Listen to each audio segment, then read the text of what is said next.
Demain nous appartient, spoilé, Benjamin se fâche et exige d'attaquer Adrien. Les cachotteries de Sylvain inquiètent Christelle. Dan est en prison. Benjamin ne va pas mieux, il doit être opéré. Le fils d'Alma, Adrien est de retour à 7. Martha a confirmation que ce n'est pas Dan Mazur qui a tiré sur le docteur Benjamin Ventura. L'arme retrouvée chez lui ne correspond pas et il a un alibi au moment de l'agression.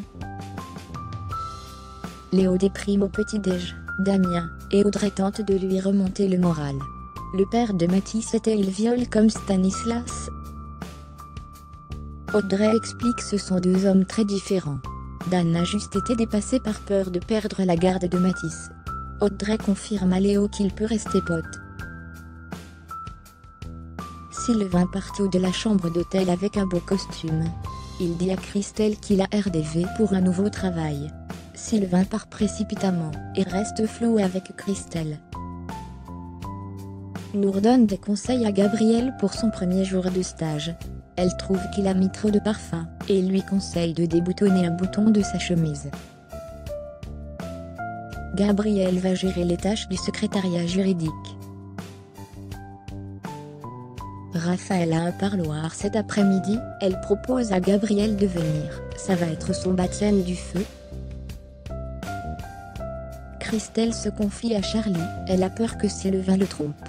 Il a tout le temps le sourire, et il reçoit tout le temps des SMS.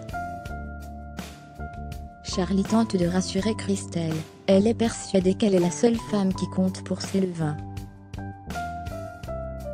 Mathieu devait partir en mission, mais il a appris pour l'accident de Benjamin, du coup il reste sur 7. Mathieu demande à Alma des nouvelles de Benjamin. Juste après, Sarah informe Alma qu'une protection va être mise en place devant la chambre de Benjamin, car le responsable n'a pas été arrêté.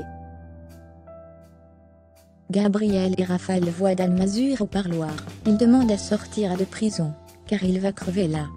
Dan explique qu'il n'arrive pas à dormir. Raphaël lui dit qu'il doit patienter, car elle ne pourra pas le sortir de prison de suite. Raphaël lui dit qu'il doit se battre pour Mathis. C'est une femme qui a appelé les secours pour l'agression de Benjamin. Damien va étudier la bande audio de l'appel, pour voir ce qu'il peut en tirer. Karim et Georges analysent une vidéosurveillance du parking, où s'est fait agresser Benjamin. Ils voient un homme blessé, qui monte dans une voiture appartenant à Étienne Curtis. Étienne est interrogé par Nordine et Karim. Il dit que l'homme avait la trentaine, avec une blessure à la main lors d'un accident de scooter. Christelle vient chercher des 8 traumas, elle interroge Alex, pour savoir ce que cache Sylvain. Christelle est dégoûtée qu'Alex le couvre à cause de la solidarité masculine. Gabriel a relu tous les PV de Dan Mazur. Il a détecté un vice de procédure dans la garde à vue, mais Raphaël lui dit que la garde à vue a été prolongée. Il s'excuse, il était persuadé avoir trouvé une faille. Sylvain rappelle à Alex son expérience.